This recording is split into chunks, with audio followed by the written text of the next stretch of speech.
Hello, and welcome to the Gospel Disciples podcast. I am Benjamin Isaiah Black, and I'm so excited to be here with you today. It's just me, and this video is going to be a lot shorter than the other ones. Today, I'm not talking about gospel music, gospel artists, or any of the other famous topics that church kids from the 90s and 2000s would be accustomed to. Although that's technically not entirely true, there is one thing that I'm going to focus on that I think is very, very relevant to this format, to this show. Um, First of all, Happy New Year! It is the new year. It is January, but also with January comes another very important holiday, Dr. Martin Luther King Jr. Day. And so I thought it might be a nice idea just to do something in honor of this fantastic civil rights leader, without whom so many of us would not be in the place where we are. Now, of course, Dr. King wasn't working by himself. He had so many other people working on his team, and there were also so many other civil rights leaders, incredible civil rights leaders. But with this day honoring a man who upheld and to a level of excellence the display of nonviolence, of peace, of the Christian walk of ministry and of strength. I thought that it might be a nice idea just to do something in honor of him. So I know that traditionally people always remember his speech, I Have a Dream, which is an incredible speech. But one of my favorite speeches of his is the very last one he did on April 3rd, 1968, the day before he died, the Mountaintop. Now, I'm not an impressionist. I'm an actor. I'm not an impressionist. I'm going to read this speech. If you're looking for an impression of Dr. King, if you're listening to hear that voice, you're not going to get it. But if you're listening for the emotion and the intent of what he was talking about and of how he felt, look forward to that.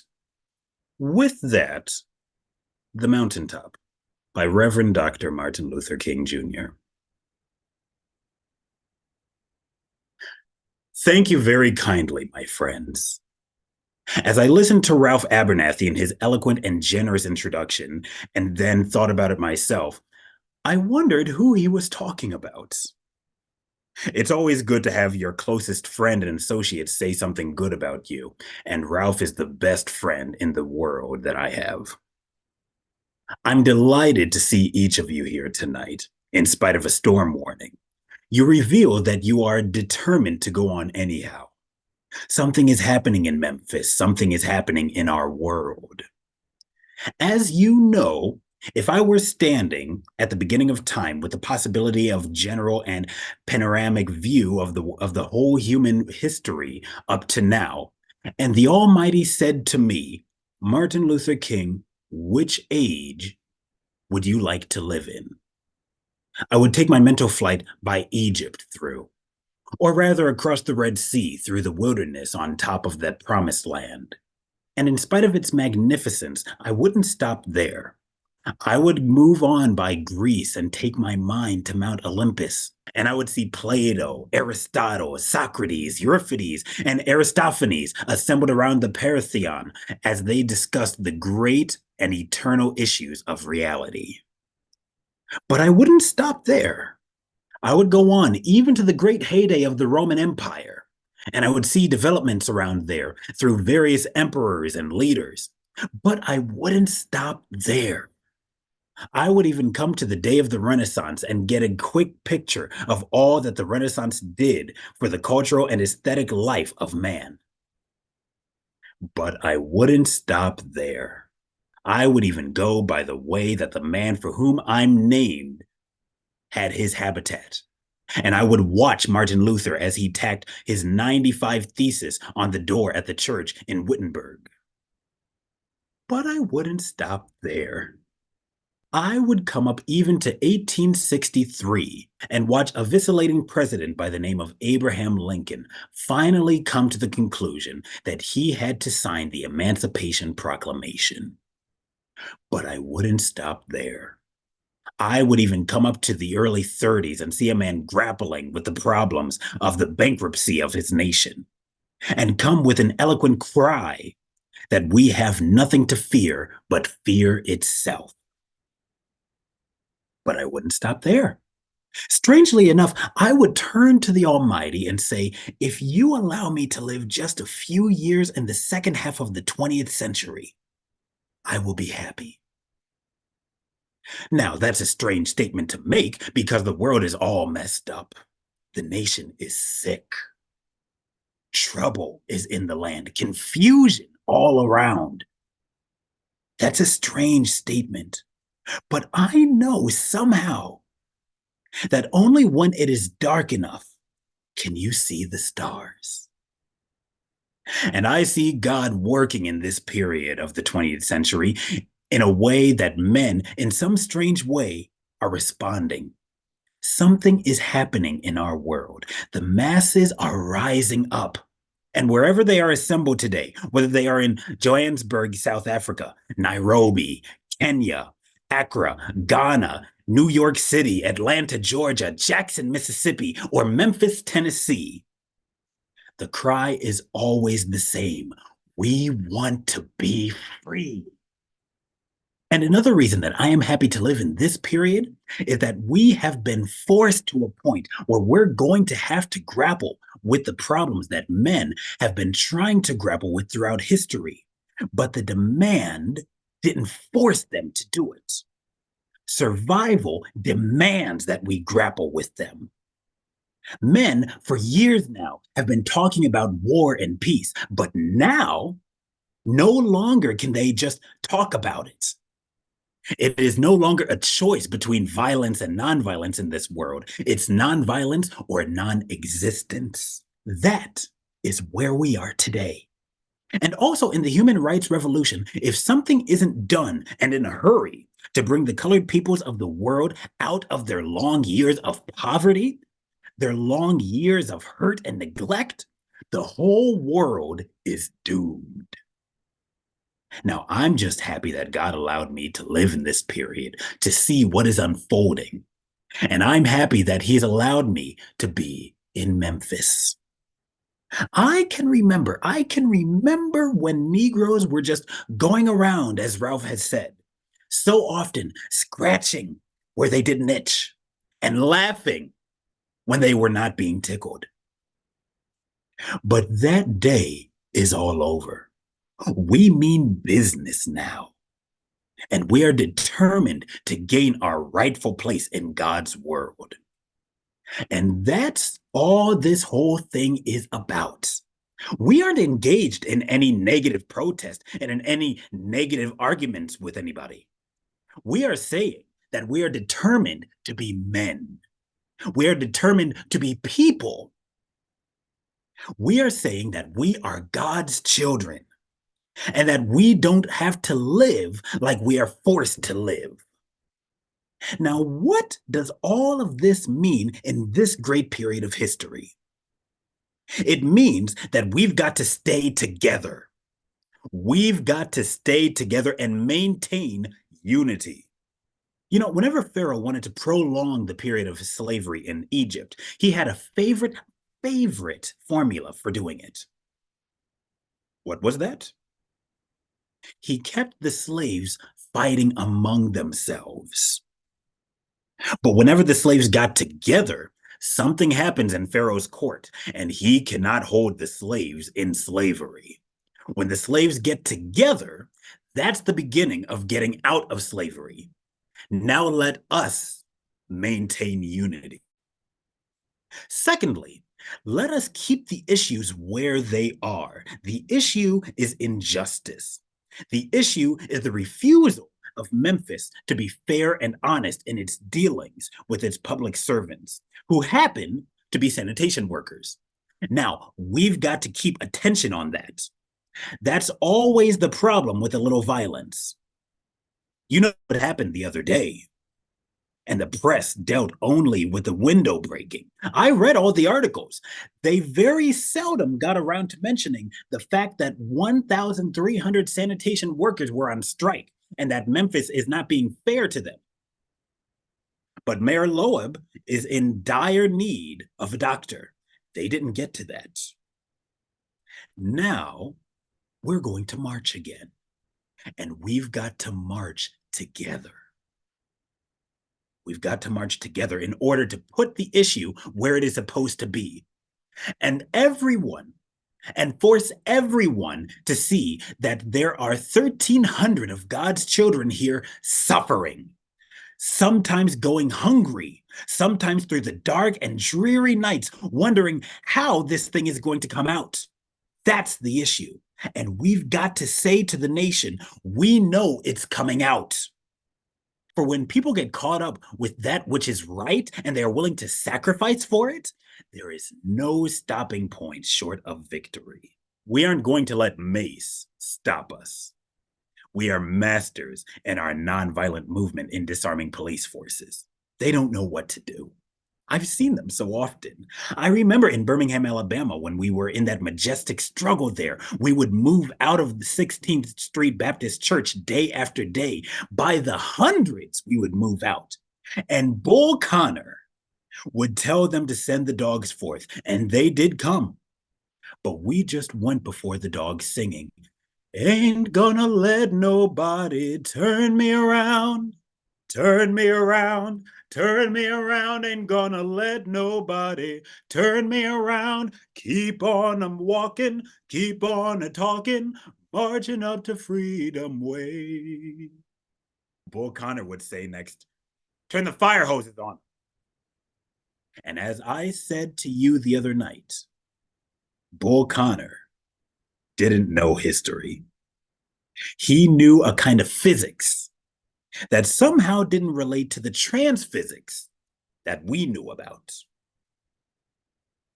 And that was the fact that there was a certain kind of fire that no water could put out. And we went before the fire hoses. We had known water. If we were Baptist or some other denomination, we had been immersed. If we were Methodist and some others, we had been sprinkled. But we knew water. They couldn't stop us.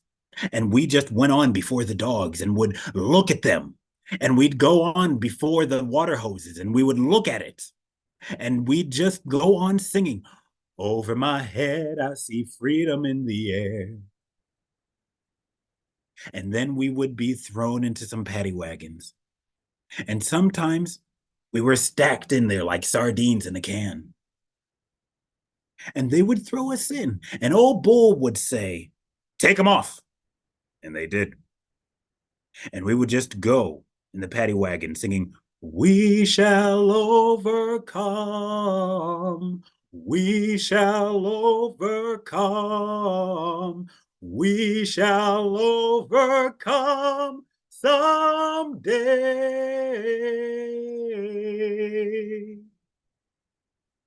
And every now and then we'd get into the jail and we'd see jailers looking through the windows, being moved by our prayers and being moved by our words and songs. And there was a power there which Bull Connor couldn't adjust to. And so we ended up transforming Bull into a steer. And we won our struggle in Birmingham. Now, we've got to get on to Memphis just like that. I call upon you to be with us Monday. Now, about injunctions, we have an injunction. We're going into the court tomorrow morning to fight this illegal, unconstitutional injunction. All we say to America is be true to what you said on paper. If I lived in China or even Russia or any totalitarian country, maybe I could understand the denial of certain basic First Amendment privileges because they hadn't committed themselves to that over there. But somewhere I read of the freedom of assembly. Somewhere I read of the freedom of speech. Somewhere I read of the freedom of press. Somewhere I read that the greatness of America is the right to protest for right. And so I say, we aren't going to let any injunction turn us over. We are going on. We need all of you. And you know what's beautiful to me is to see all of these ministers of the gospel. It's a marvelous picture. Who is supposed to articulate the longings and aspirations of the people more than the preacher? Somehow the preacher must be an Amos and say, let justice roll down like waters and righteousness like a mighty stream. Somehow the preacher must say with Jesus, the Spirit of the Lord is upon me because he hath anointed me to deal with the problems of the poor. And I want to commend the preachers under the leadership of these noble men. James Lawson, one who has been in this struggle for many years. He has been to jail for struggling, but he's still going on, fighting for the rights of the people. Reverend Ralph Jackson, Billy Kyles. I could just go on down the list, but time will not permit. But I want to thank them all, and I want you to thank them all, because so often preachers aren't concerned about anything but themselves. And I'm always happy to see a relevant ministry. It's all right to talk about the long white robes over yonder in all of its symbolism. But ultimately, people want some suits and dresses and shoes to wear down here. And it's all right to talk about streets flowing with milk and honey, but God has commanded us to be concerned about the slums down here and his children who can't eat 3 square meals a day. It's all right to talk about the New Jerusalem, but one day God's preachers must talk about the New York, the new Atlanta, the new Philadelphia, the new Los Angeles, and the new Memphis, Tennessee. This is what we have to do. Now, the other thing we have to do is this: always anchor our external direct action with the power of economic withdrawal. Now, we are poor people individually. We are poor when you compare us with white society in America. We are poor. Never stop and forget that collectively, that means all of us together, collectively, we are richer than all the nations in the world, with the exception of 9. Did you ever think about that? After you leave the United States, Soviet Russia, Great Britain, West Germany, France, and I can name the others, the Negro collectively is richer than most nations of the world. We have an annual income of more than $30 billion a year, which is more than all the exports of the United States and more than the national budget of Canada. Did you know that? That's power right there if we know how to pull it. We don't have to argue with anybody. We don't have to curse or go around acting bad with our words. We don't need any bricks or bottles. We don't need any Molotov cocktails. We just need to go around to these stores and to these massive industries in our countries and say, God sent us by here to say to you that you're not treating his children right. And we've come by here to ask you to make the first item on your agenda fair treatment, where God's children are concerned. Now, if you're not prepared to do that, we have an agenda that we must follow. And our agenda calls for withdrawing economic support from you. And so, as a result of this, we're asking you tonight to go out and tell your neighbors not to buy Coca-Cola in Memphis. Go by and tell them not to buy Sealtest bread. Tell them not to buy, what's the other bread? Wonder Bread. And what's the other bread company, Jesse? Tell them not to buy Heart's bread. As Jesse Jackson has said, up to now, only the garbage men have been feeling pain. Now, we must kind of redistribute this pain. We are choosing these companies because they haven't been fair in their hiring policies. And we're choosing them because they can begin the process of saying they are going to support the needs and the rights of these men who are on strike. And then they can move on downtown and tell Mayor Loeb to do what is right. But not only that, we've got to strengthen Black institutions. I call upon you to take your money out of the banks downtown and deposit your money in Tri-State Bank. We want a bank-in movement in Memphis. So go buy the Savings and Loan Association. I'm not asking you to do something that we don't do ourselves at SCLC. Judge Hooks and others would tell you that we have an account here in the Savings and Loan Association from the Southern Christian Leadership Conference. We're just telling you to follow what we're doing. Put your money there. You have 6 or 7 Black insurance companies in Memphis. Take out your insurance there. We want to have an insurance in. Now, these are some practical things that we can do. We begin the process by building a greater economic base. And at the time, we are putting pressure where it really hurts. I ask you to follow through here. Now, let me say as I move into my conclusion that we've got to give ourselves to this struggle until the end. Nothing would be more tragic than to stop at this point in Memphis. We've got to see it through. And when we have our march, you need to be there. Be concerned about your brother. You may not be on strike, but either we go up together or we go down together. Let us develop a kind of dangerous unselfishness. One day, a man came to Jesus and he wanted to raise some questions about a vital matter in life. At points, he wanted to trick Jesus and show him that he knew a little more than Jesus knew. And through this, throw him off base. Now, that question could have easily ended up in a philosophical and a theological debate. But Jesus immediately pulled that question from midair and placed it in a dangerous curve between Jericho and Jerusalem. And he talked about a certain man who fell among thieves. You remember that a Levite and a priest passed by on the other side. They didn't stop to help him. And finally, a man of another race came by. He got down from his beast, decided not to be compassionate by proxy, but with him administering first aid and helped the man in need. Jesus ended up saying, this was the good man. This was the great man, because he had the capacity to project the I into the thou and to be concerned about his brother.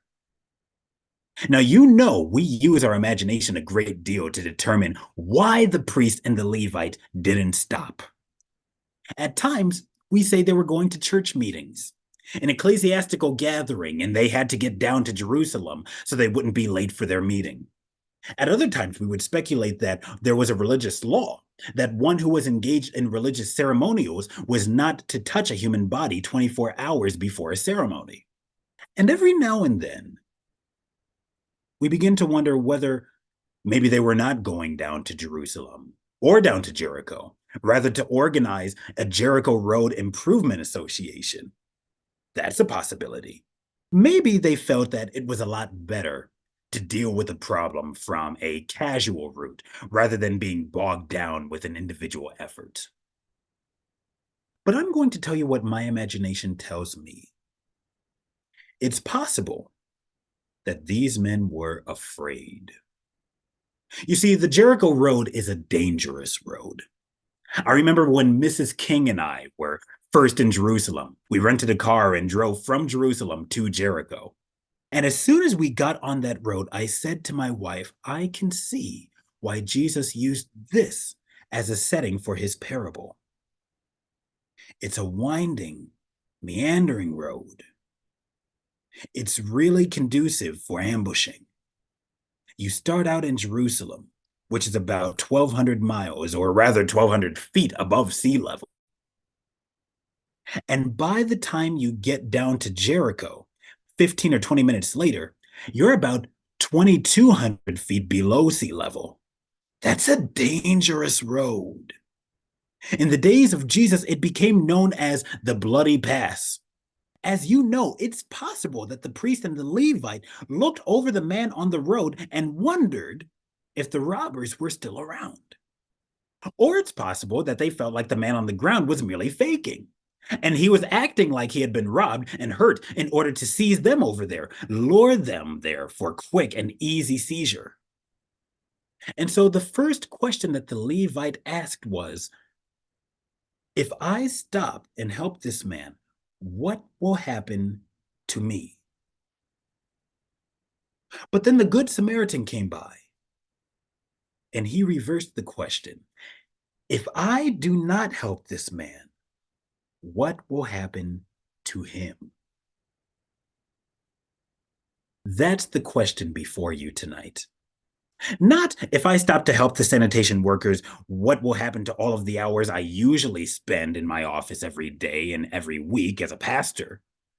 The question is not if I stop to help this man, what will happen to me? If I do not stop to help the sanitation workers, what will happen to them? That's the question. Let us rise up tonight with a greater readiness. Let us stand with a great determination. And let us move on in these powerful days, these days of challenge to make America what it ought to be. We have an opportunity to make America a better nation. And I want to thank God once more for allowing me to be here with you. You know, several years ago, I was in New York City autographing the first book that I had written. And while sitting there autographing books, a demented Black woman came up. The only question I heard from her was, "Are you Martin Luther King Jr.?" And I was looking down writing, and I said, "Yes." And the next minute, I felt something beating on my chest. Before I knew it, I had been stabbed by this demented woman. I was rushed to Harlem Hospital. It was a dark Saturday afternoon, and that blade had gone through. And the x rays revealed that the tip of the blade was on the edge of my aorta, the main artery. And once that's punctured, you drown in your own blood. That's the end of you. It came out in the New York Times the next morning that if I had sneezed, I would have died. Well, 4 days later, they allowed me, after the operation, after my chest had been opened and the blade had been taken out, to move around in the wheelchair in the hospital. And they allowed me to read some of the mail that had that came in. And from all over the states, all over the world, kind letters came in. I read a few, but one of them I will never forget. I had received one letter from the president and vice president. I've forgotten what those telegrams said. I received a visit and a letter from the governor of New York, but I've forgotten what the letter said. But there was another letter that came from a little girl, a young girl who was a student at the White Plains High School. And I looked at that letter and I'll never forget it. It simply said, "Dear Dr. King, I am a ninth grade student at White Plains High School." She said, "While it should not matter, I would like to mention that I am a white girl. I read in the paper of your misfortune and of your suffering, and I read that if you sneezed, you would have died. And I'm simply writing to you to say that I am so happy that you didn't sneeze."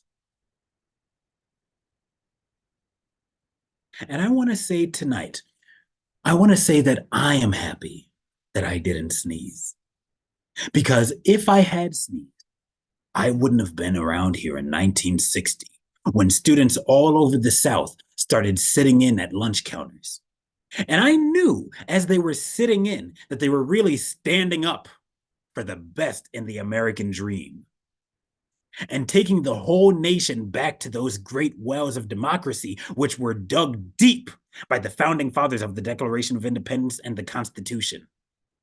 And if I had sneezed, I wouldn't have been around in 1962 when Negroes in Albany, Georgia decided to straighten up their backs.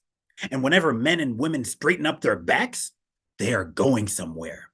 Because a man can't ride your back unless it is bent.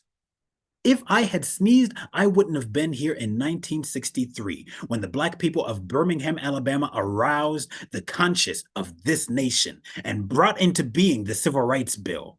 If I had sneezed, I wouldn't have had the chance later that year in August to tell America about a dream that I had. If I had sneezed, I wouldn't have been in Selma, Alabama, been in Memphis to see the community rally around those brothers and sisters who are suffering. I am so happy that I didn't sneeze. And they were telling me now, it really doesn't matter now.